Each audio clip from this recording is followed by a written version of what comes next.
علی رسول کریم اما بعد، ہم اللہ پاک کے فضل و کرم سے آج طائف کی سرزمین پر ہیں، اور طائف کی سرزمین کی جو آبیاری ہے یہ ہمارے نبی کریم صلی اللہ علیہ وسلم کے خون سے ہوئی ہے۔ یہ جو آپ کو ہریالی نظر آئی ہے یہ پانی سے نہیں ہوئی، یہاں میرے اور آپ کے آقا نامدار صلی اللہ علیہ وسلم کا خون بہا ہے۔ لہٰذا آج کے اس سارے زیارت کے مرحلے کو ہم اس عنوان کے ساتھ یعنی اس کو مزین کرتے ہیں کہ طائف کا مظلوم مبلغ یا طائف کا لہو لہان پیغمبر۔ یہ یاد رکھیں، یہ کوئی سیر سپاٹا نہیں ہے، یہاں نبی کریم صلی اللہ علیہ وسلم کا خون مبارک لگا اس زمین پر، تب جا کر یہاں سے اسلام پھیلا۔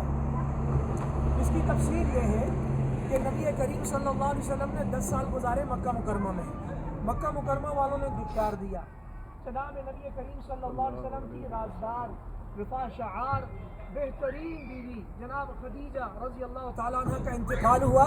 نبی کریم صلی اللہ علیہ وسلم اندر سے ٹوٹ گئے۔ اس کے بعد تھوڑے عرصے بعد جناب ابو طالب کا انتقال ہوا، نبی کریم صلی اللہ علیہ وسلم اور ٹوٹ گئے۔